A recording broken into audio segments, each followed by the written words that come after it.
ఓం శాంతి. ఈరోజు Murali date 3 August 2026. బాబా చెప్తున్నారు, మధురమైన పిల్లలు, మీరు సత్యమైన రాజు ఋషులు, రాజయోగులు. మీరు రాజ్యంను పొందేందుకు తప్పక పవిత్రంగా అవ్వాలి. ప్రశ్న: ఏ శ్రద్ధ వహించినట్లయితే మీరు రాజ్య పదవికి అర్హులుగా అవుతారు? జవాబు: ఒకవేళ చదువు పట్ల పూర్తి శ్రద్ధ ఉంది అంటే మీకు రాజ్య పదవి లభిస్తుంది. తండ్రి వినిపించిన దానిని బాగా విని ధారణ చేయండి. తండ్రి చెప్పినట్లు విన్నారు అంటే మీకు రాజ్య పదవి లభిస్తుంది. ఒకవేళ వినే సమయంలో ఆవులిస్తూ నిద్రపోతూ ఉన్నా లేక బుద్ధి భ్రమిస్తూ ఉన్నా రాజ్య పదవిని పోగొట్టుకుంటారు. అందువలన చదువు పట్ల పూర్తి శ్రద్ధ వహించండి. పాట: మనము ఆ మార్గంలో నడవాలి. ఓం శాంతి. ఆత్మీక తండ్రి ఆత్మీక పిల్లలకు అర్థం చేయిస్తున్నారు. ఈరోజు పిల్లలకు రాజయోగం మరియు హఠయోగం గురించి అర్థం చేయిస్తారు. వారు నేర్పించేవన్నీ హఠయోగాలే అని పిల్లలకు తెలుసు, ఎందుకంటే వారు కర్మ సన్యాసులు. వాస్తవానికి గృహస్థులకు హఠయోగం, కర్మ సన్యాసం నేర్పించరాదు. అది నివృత్తి మార్గానికి సంబంధించింది. ఆ ధర్మమే వేరు. మీ ధర్మం దేవీ దేవతా ధర్మం. దేవీ దేవతలు రాజయోగం ద్వారానే రాజ్యాన్ని పొందారు. ఇప్పుడు మీరు రాజ ఋషులు. పవిత్రంగా ఉండేవారిని ఋషులు అని అంటారు. మీరిప్పుడు పవిత్రంగా ఉన్నారు. పవిత్రంగా లేని వారిని ఋషులు అని అనరు. మీరు రాజ్యంను పొందేందుకు పవిత్రంగా అవుతారు. వారేమి రాజ్యాన్ని పొందేందుకు పవిత్రంగా అవ్వరు. పవిత్ర ప్రపంచంలో మనకు పవిత్రమైన రాజ్యం ఉండేదని మీకు తెలుసు. భారతదేశంలోనే 5000 సంవత్సరాల క్రితం దేవీ దేవతల పూజ, పవిత్ర ప్రవృత్తి మార్గం ఉండేది. ఇప్పుడు పతిత పూజారులుగా అయ్యారు. పతితంగా ఎలా అయ్యారు? 84 జన్మల లెక్క ఉంది కదా. సహజ రాజయోగాన్ని ఏ తండ్రి అయితే మీకు నేర్పిస్తున్నారో వారే మీకు 84 జన్మల లెక్కను అర్థం చేయిస్తారు.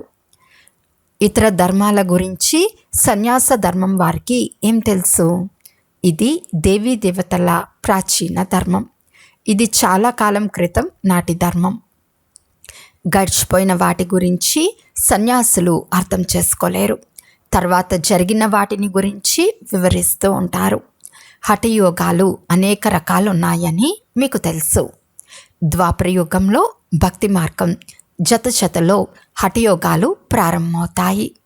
ఇప్పుడిది రాజయోగం. జన్మల నుండి ఆ హఠయోగాన్ని నేర్చుకుంటూ వచ్చారు.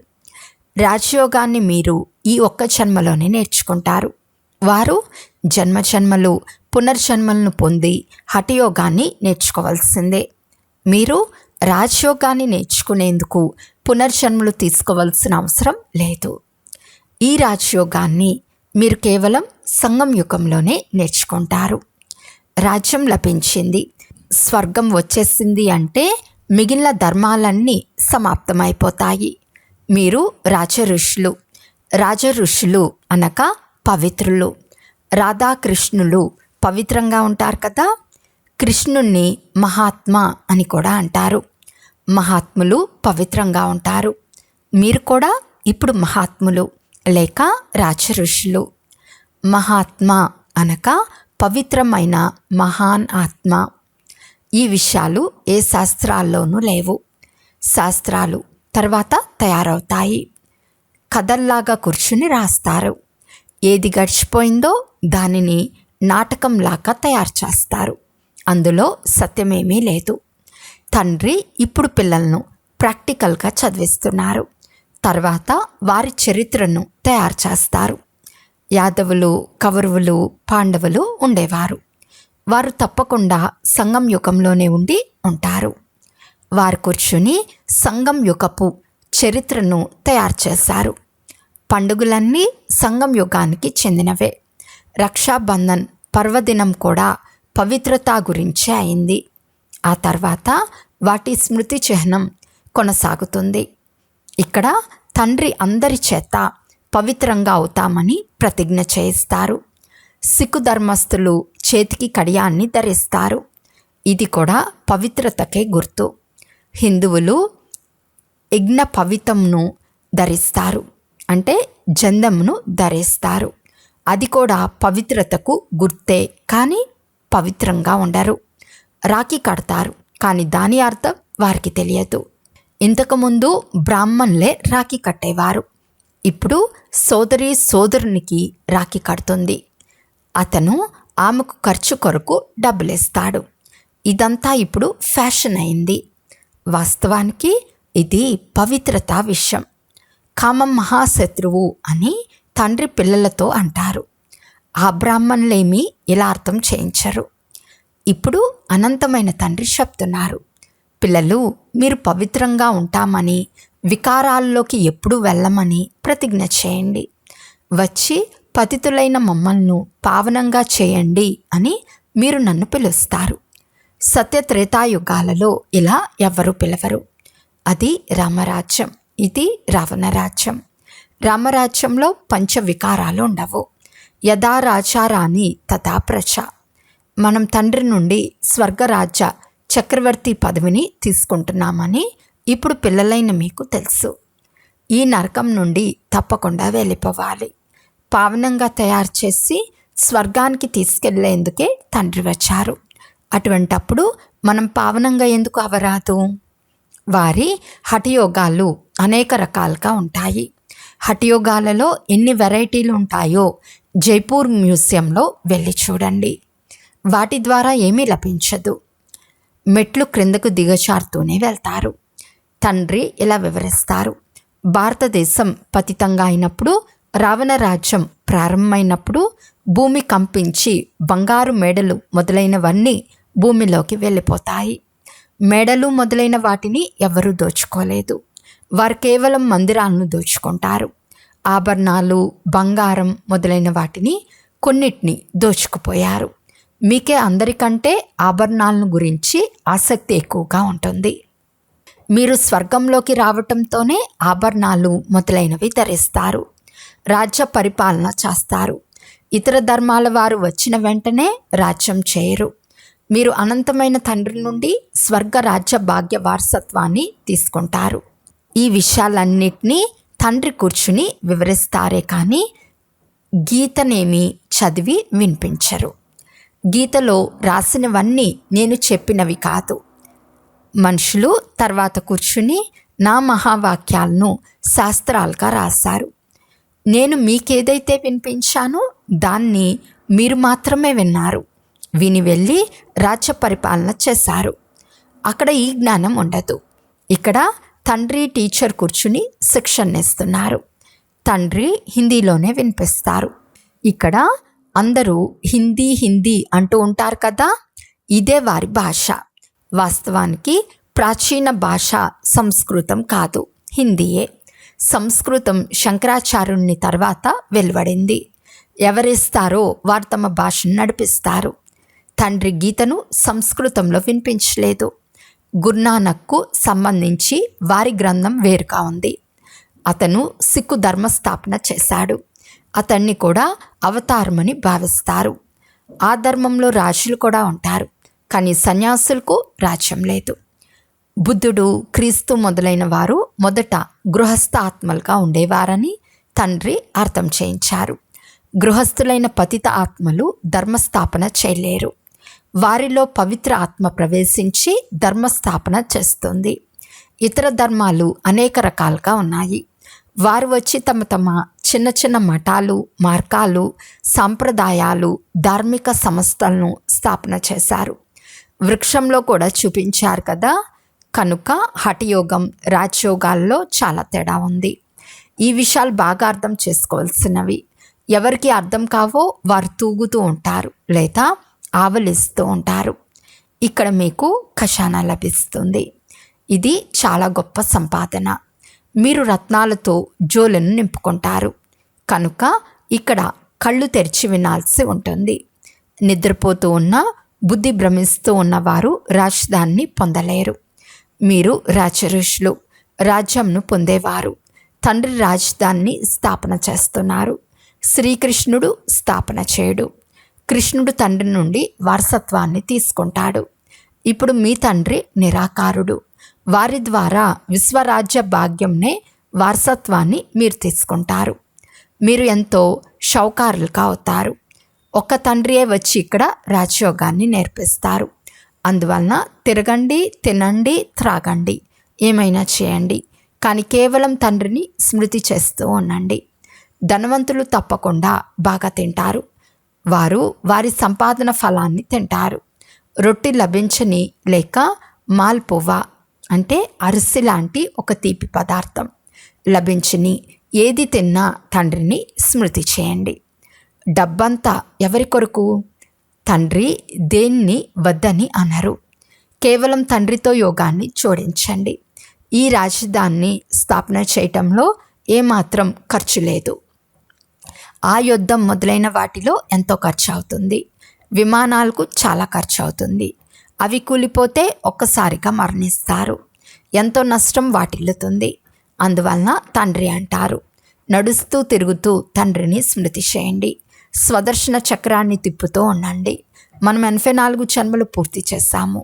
ఇప్పుడు వతనానికి వెళ్ళాలి. ఇంటికి వెళ్ళి తిరిగి వచ్చి రాజ్యం చేయాలి. మీరు నటులు కదా. ఆ సినిమా 2 లేదా 2.5 గంటల పాటు నడుస్తుంది. ఈ అనంతమైన నాటకం 5000 సంవత్సరాల పాటు నడుస్తుంది. దీన్ని గురించి మనుషులు మాత్రమే తెలుసుకోగలరు. ఈ ప్రపంచం ముళ్ళాడివి. కామ వికారానిదే అన్నిటికంటే పెద్ద ముళ్ళు. అది ఆది మధ్యాంతాలు దుఃఖంనిస్తుంది. 2వ నంబర్ ముళ్ళు క్రోధం. దీని లక్షణాలు ఈ మహాభారత యుద్ధంలో చూడండి. ఏ విషయంలోనైనా కోపం వచ్చింది అంటే బాంబులు విసరటం ప్రారంభిస్తారు. ఇప్పుడైతే ఎలాంటి బాంబులు తయారు చేశారు అంటే ఇక ఏ విషయము అడగకండి. సత్యుగంలో యుద్ధాలేవి జరగవు. సంగం యుగంలోనే ఈ మహాభారత యుద్ధాన్ని చూపించారు. ఇతర ఏ శాస్త్రాల్లోనూ యుద్ధ విషయాలు లేవు. ఇక్కడ మీరు విశ్వానికంతటికీ అధికారులుగా ఉంటారు. అక్కడ యుద్ధం మాటే ఉండదు. శాస్త్రాల్లో దేవతలకు అసురులకు యుద్ధం జరిగినట్లు చూపించారు. కానీ దేవతలు అహింసకులు. మీరు యోగ బలం ద్వారా విశ్వానికి అధికారులుగా అవుతారు. ఇది శాంతి శక్తి. ఇందులో మీరేమీ మాట్లాడాల్సిన అవసరం లేదు. స్మృతి శక్తి ద్వారా విశ్వరాజ్య భాగ్యాన్ని తీసుకుంటారు. ఎంత భేదం ఉందో చూడండి. సైన్స్ శక్తితో వినాశనం జరుగుతుంది. అదే విజ్ఞాన శాస్త్రం ద్వారా సత్యుగంలో సుఖాన్ని పొందుతారు. విజ్ఞాన శాస్త్రం ద్వారా ఏ ఆవిష్కారం అంటే ఇన్వెన్షన్ జరుగుతుందో అది సుఖం కొరకే. వారు కూడా వచ్చి కొంత జ్ఞానాన్ని పొందుతారు. ప్రదర్శిని చూసేందుకు అందరూ వస్తారు. మున్ముందు అన్ని రకాల వారు వస్తారు. మీ ఈ శాంతి శక్తి ప్రసిద్ధమవుతుంది. గీతా భగవానుడు ఎవరు అని మీరు ప్రశ్నిస్తారు. ఈ విధంగా ఇంకెవ్వరూ ప్రశ్నించలేరు. ఈ ప్రశ్న రాసిన చోట దాని జతలో చిత్రాన్ని కూడా పెట్టండి. గీతా భగవానుడు పరంపిత పరమాత్మన లేక పూర్తి 84 జన్మలను తీసుకునే శ్రీకృష్ణుడా? పరమాత్మ పతితుల నుండి పావనంగా చేస్తారు. కృష్ణుని ఆత్మ 84 జన్మలను తీసుకుని శ్యామంగా నల్లగా అయిపోతుంది.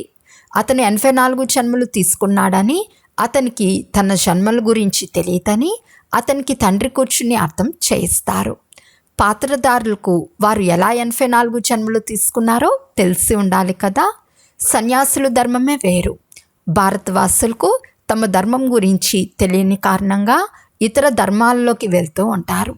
ఎవరైనా గురువు ఆశీర్వాదం ద్వారా ఎవరికైనా ధనం లభించింది అంటే వారు ఆ గురువు పట్ల ఆసక్తిని పెంచుకుంటారు. తర్వాత దివాలా తీసినట్లయితే భగవంతుడి నిర్ణయం అని అంటారు. మగపిల్లవాడు జన్మిస్తే చాలా సంతోషిస్తారు.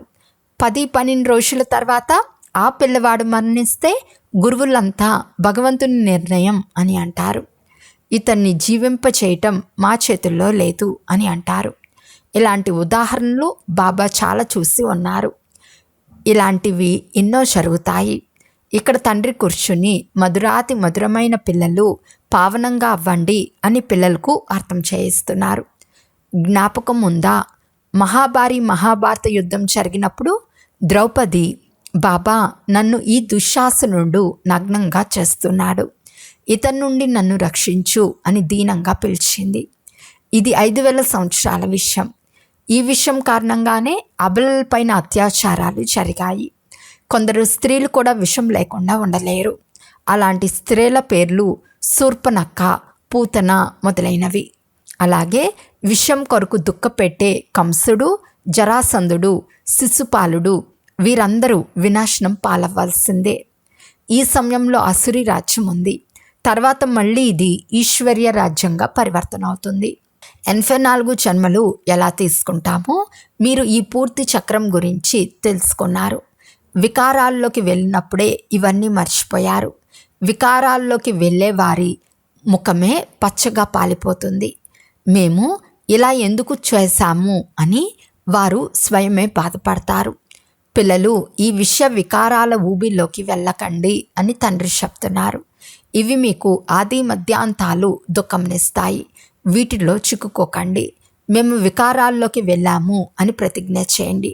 కామం మహాశత్రువు అనేది భగవాను వాచ.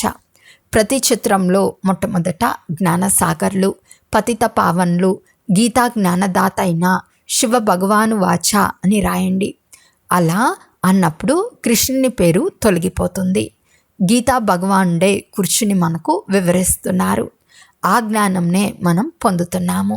భగవంతుడే వచ్చి కొత్త ప్రపంచాన్ని స్థాపన చేస్తున్నారు. పురాతన ప్రపంచ వినాశనం జరుగుతుంది. ఇది రుద్రజ్ఞాన యజ్ఞం కదా. రుద్రబాబా అని అన్నారు. వాస్తవిక నామం శివబాబా. బాంబేలో బబుల్నాథుని మందిరం ఉంది. తుమ్మములను బబుల్ అని అంటారు. బబుల్నాథుడు అనే పేరెందుకు వచ్చిందో ఎవరికి తెలియదు. అక్కడ శివుని చిత్రాలే ఉన్నాయి. అయితే అనేక పేర్లు ఉంచారు. శివబాబాయే వచ్చి ముళ్ళడివిని పూల తోటగా తయారు చేస్తున్నారు. వారే మా తండ్రి. వారి పేరు శివ. శివ పరమాత్మాయ నమః, బ్రాహ్మణ దేవీ దేవతాయ నమః అని అంటారు. ఈ పదాలు చాలా స్పష్టంగా ఉన్నాయి. ఇప్పుడు ఆ పరంపిత పరమాత్మయే కూర్చుని ఈ రథం ద్వారా అర్థం చేయిస్తున్నారు. లౌకిక తండ్రి తన పిల్లలు కులానికి కలంకం రానివ్వకండి, ఏ చెడు పని చేయకండి అని ఎలా అర్థం చేయిస్తారో అలాగే ఈ తండ్రి కూడా పిల్లలు ఎప్పుడూ వికారాల్లోకి వెళ్ళకండి అని చెప్తున్నారు. పవిత్రంగా అవ్వకుండా స్వర్గంలో ఉన్నతమైన పదవిని పొందలేరు. మీరు చాలా ఉన్నతమైన సంపాదన చేసుకుంటున్నారు. మిగిలిన వారంతా పోగొట్టుకుంటున్నారు. కొందరి వద్ద లెక్కలేనంత ధనం ఉండవచ్చు. వారు గొప్ప గొప్ప మేడలు కట్టిస్తున్నారు. లక్షల కొలది రూపాయలు ఖర్చు చేస్తారు. అదంతా సమయం వ్యర్థమేనని, అవన్నీ ఏమాత్రం పనికిరావని, అన్నీ వినాశనం అవుతాయని మీరు భావిస్తారు. 10-12 వేల సంవత్సరాల పాటు స్థిరంగా నిలుస్తాయని వారు అనుకుంటారు.